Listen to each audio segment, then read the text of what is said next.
Right, what is going on, guys? So my most popular video was a Premiere Pro CS6 tutorial. Now I wasn't that big a fan of it because it kind of dragged on a lot and I didn't really get to the point. It wasn't a very successful video in that respect, but people loved it, they keep on commenting on it, and I want to do a new one with Adobe Premiere Pro CC. So this is the Creative Cloud version, the newest version, kind of subscription based one, and I'm going to give you a basic walkthrough and color grading session for this program. So to make a new project, we're going to click on New Project, funnily enough.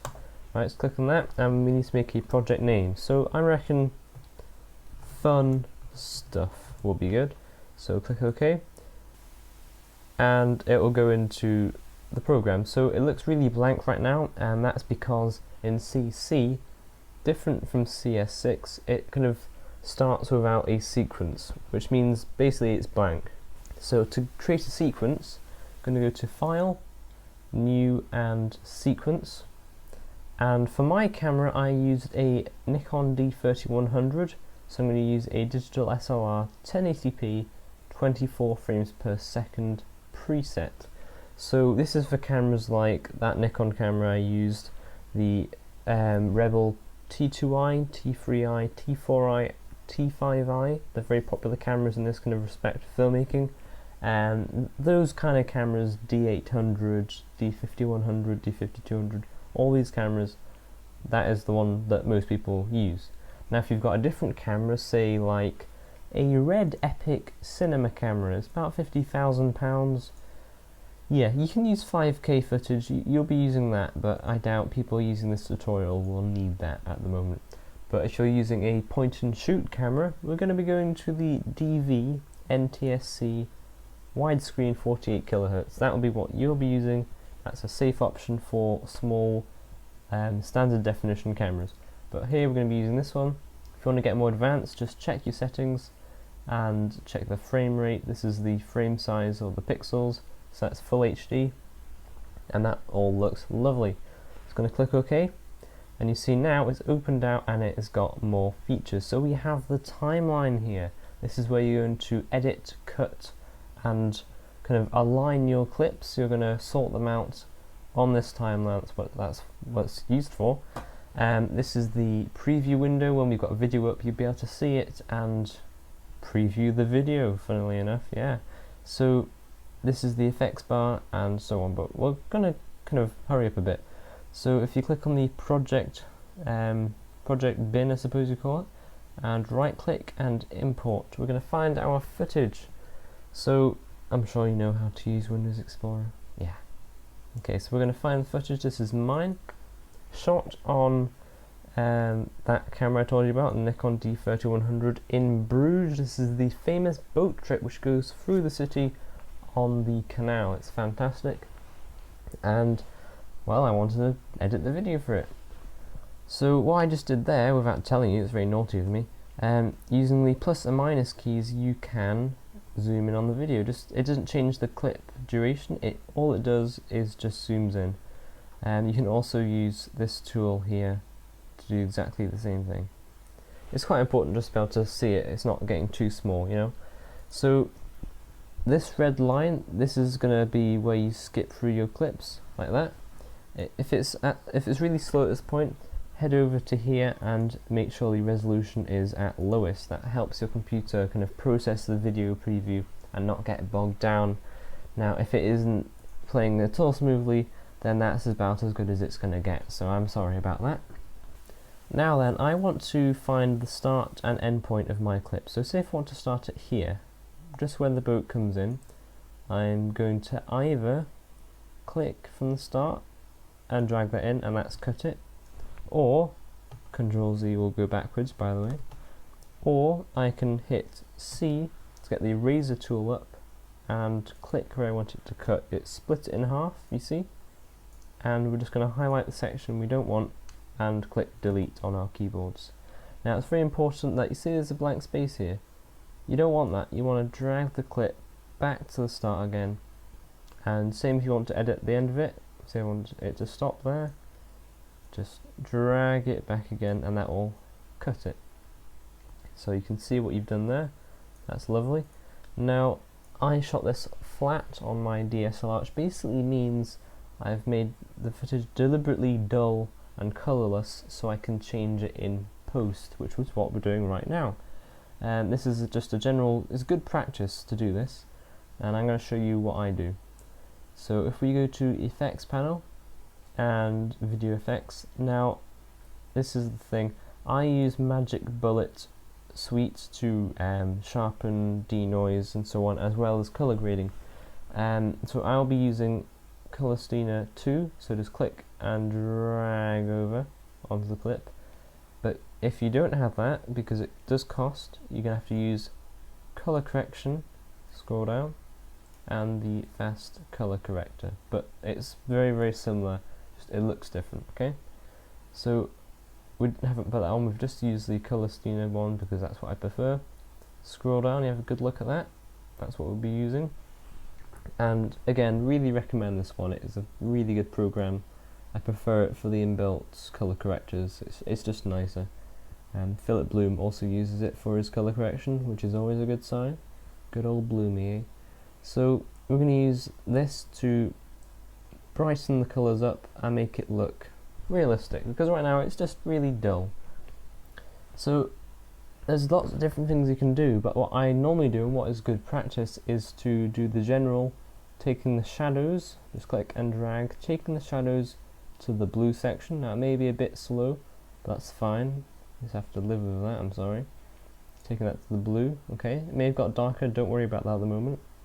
Using the mid-tones, taking that to the warmer tones, so you like yellow, orange, red, like so. And you can leave the highlights if you want to. I normally do, unless, say if you've got a white wall and you want to change the colour of the wall, that you'd be using the highlight tone for that. But for skies, you want to keep it a normal colour. That's just a general rule that I keep to. But we'll just leave it at that for the moment. Now also, you see, it still is dull, isn't it? It doesn't look normal. So we're going to take up the saturation just by clicking and dragging. Now I'm going to take all the way up to full, like that. There we go. But also it doesn't look very contrasty, it still looks flat. And most people, to add contrast, will pull down the shadows like so. Now that's not the way to do it, because if you look, it actually crushes the detail, it crushes the shadows in fact, and you lose detail there, which is really bad, it's unprofessional. So what I do, and what the professionals do, is you take down the mid-tones, like so, just only a bit, like that. Notice it gets darker, that is fine, because you then correct it using the highlights, like so. So use the highlights, and we're just purely using it to get the right exposure. Now be careful not to clip any of your highlights, which means basically don't have it too bright, because then you'll lose detail in the highlights.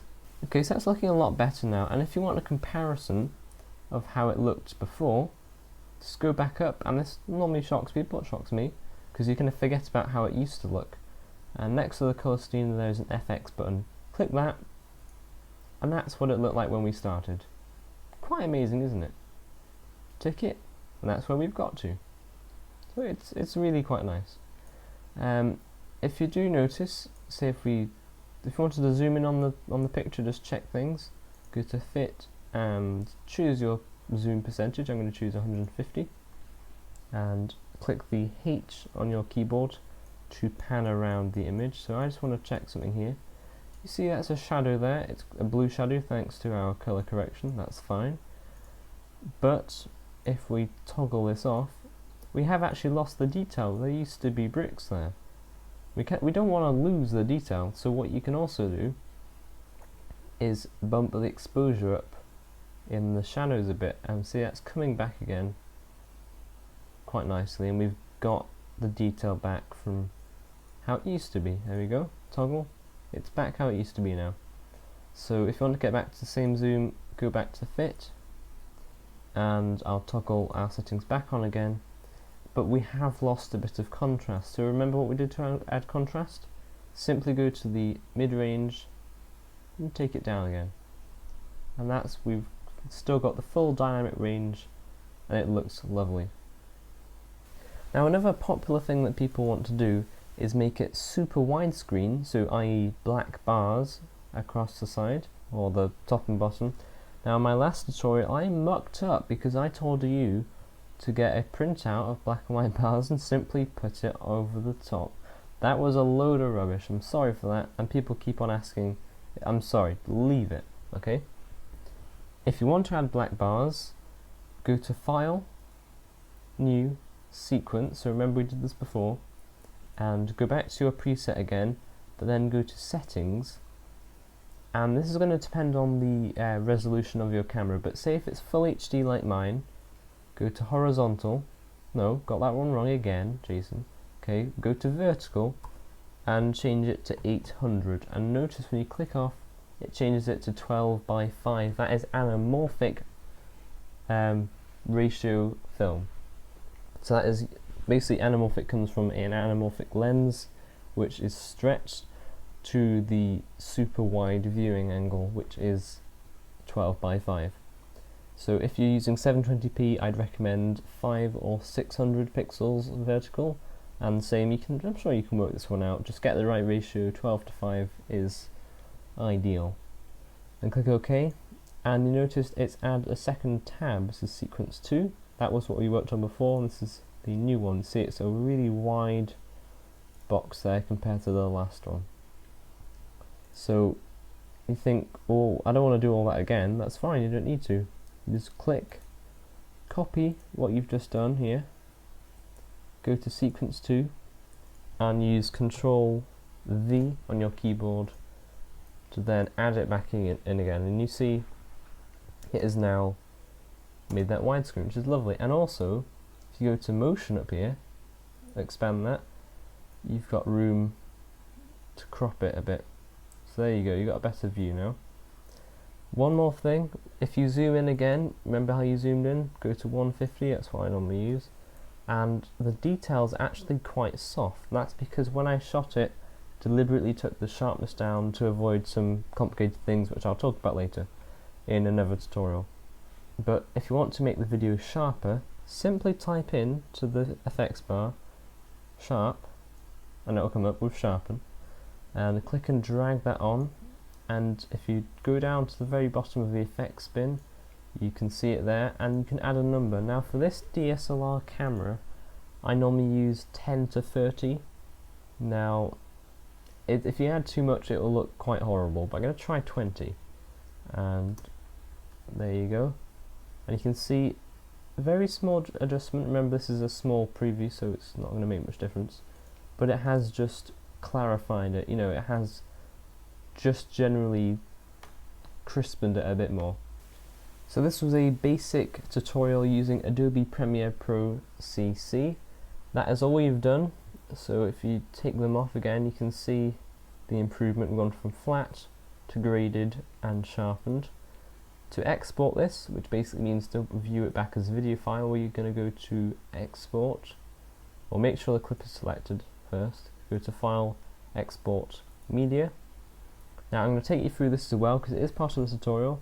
This is where we render out as a viewable video clip. So format, simply go down and choose H.264. It is the standard nowadays and it is such a good system.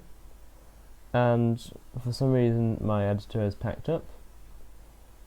Why? There we go. Right, so it's come back now. Yeah, it can pack up sometimes. So use H.264.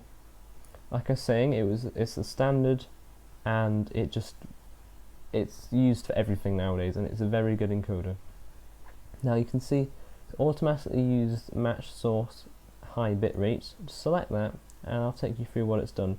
It's basically automatically looked all the settings and matched it. So it's matched the pixels, which is our widescreen. It's matched the frame rate, and it's matched the aspect ratio of the pixels. Everything else as well. Now that's fine, you can leave that because it's done it correctly, but at this point, bitrate. Now this is how much compression is done to the video.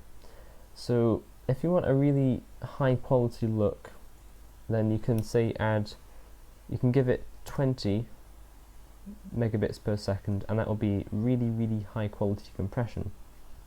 But it's a big file size for this clip, 15 megabyte for a 6-second clip.